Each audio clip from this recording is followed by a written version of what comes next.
Okay, the history of video games goes as far back as the early 1950s when academics began designing simple games, simulations, and artificial intelligence programs as part of their computer science research. Video gaming would not reach mainstream popularity until the 1970s and 1980s when arcade video games, gaming consoles, and home computer games were introduced to the general public. Since then, video gaming has become a popular form of entertainment and a part of modern culture in most parts of the world. As of 2015, there are 8 generations of video game consoles, such as the Nintendo's Wii U, Microsoft's Xbox One, and Sony's PS4, PlayStation 4. Video games are highly beneficial to many people, but some people beg to differ. Video games have been around for a decent amount of time now and have aided normal people everywhere. From increasing eyesight to increasing the flexibility of your brain, there are both standard and medical effects of video games. My name is Jack Russo, and today I will be teaching you about the history of gaming and what it has done for us and what it will do for us. In 1951, the first video game ever called NIM was released. It took a whole computer just to play that one game. By the 70s, we were able to play Pong on the TV. Next came Space Wars, home consoles, and arcades. The video game computer system VCS, ROM cartridge-based console, later renamed the Atari 2600, was released in 1977 by Atari. In the 80s, games such as Rogue were released. The size of hardware required rapidly shrunk to handheld devices by the 90s. The first Game Boy was released along with over 730 games for it. Games like Pokemon, Legend of Zelda became huge hits as Nintendo grew and grew. More gaming consoles such as the Xbox and PlayStation were soon released to the public. By the 2000s plus, franchises such as the Call of Duty series and other first-person shooters became extremely popular worldwide, and the amount of worldwide gamers rose through the roof. Now here in the year 2015, we have way more advanced technology in games and even virtual reality devices. Recently, a very interesting story having to do with one of these new games called Destiny really caught my attention. Destiny is an MMORPG game in which you play alongside other Guardians to fight against the darkness that attempts to slowly engulf the universe. The game is available on few select consoles such as the Xbox One, Xbox 360, and PlayStation 3 and 4.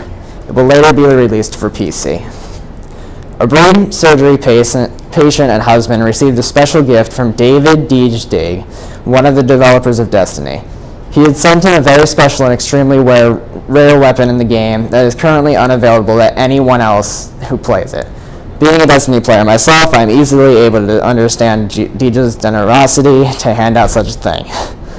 This is the result of his wife being ever so kind and messaging Bungie and telling them that her husband had gone through over 10 brain surgeries and that all he wanted to do was complete a raid in the game, which would require 6 players and lots of teamwork to accomplish. He tried to complete it many times but was not able to due to the fact that nobody wanted to help him anymore because even after a few times, because he couldn't play as well as he normally would. This is because of the amount of brain surgeries that were done on him that would basically lower his ability to focus. Now that people are aware of this, he has completed the raid multiple times with various groups of people that are really able to understand what he's going through and tolerate his lack of certain abilities and help him all the way through. Due to all the surgeries performed, he is somewhat depressed. His doctor told him that video games had proven to aid as a tool for recovery from brain surgery patients. He was filled with joy to hear this and right away brought up Destiny on his computer to show the doctor. A man who used to be an avid cook that could no longer even navigate his own kitchen could make his way around the world of Destiny like a duck on water. Video games have really been a big help to him, and I feel like this strongly proves my point. Currently, virtual reality devices that I mentioned before are rising in popularity. A great example of a virtual reality device would be the Oculus Rift.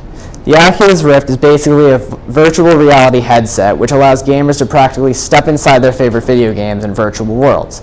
It serves as a mask that you wear over your head connected to the console. It has a high-resolution screen in front of your face which makes it seem like you yourself are right in the experience. Some games that it's compatible with allow the player to turn their head at what they want to look at, and in the game, it'll recognize that movement and move with you. You're able to do things such as lean around corners, and even with the Virtual Rift Razors, you can use your hands to do anything. Or now there's new things coming out where they'll call it the Nimble VR, where you could use your hands and it would track all of your finger movement.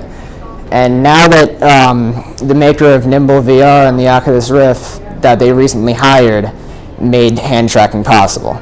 Take a minute to think of how far technology can go in a couple of years if we're already growing at this rate. Video games will soon reach amazing heights in progression and eventually greatly change the world. And that is my presentation.